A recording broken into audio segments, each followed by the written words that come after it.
Okay, so to publish the presentation in Alexia, what you have to do is go to File and you put Publish to the web. And then you have to choose the embed code, okay?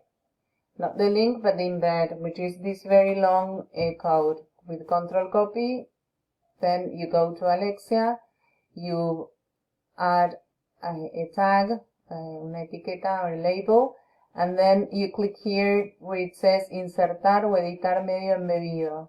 Alright, it looks like a movie sign or icon. Well, you click there and then you have to choose Origen, and then you remove this one and you put Control Paste and insert, guardar cambios y mostrar.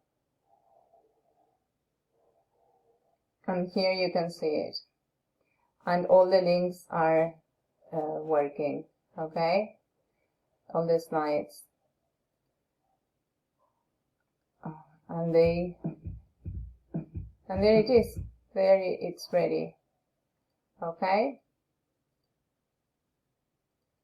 Alright. That's all.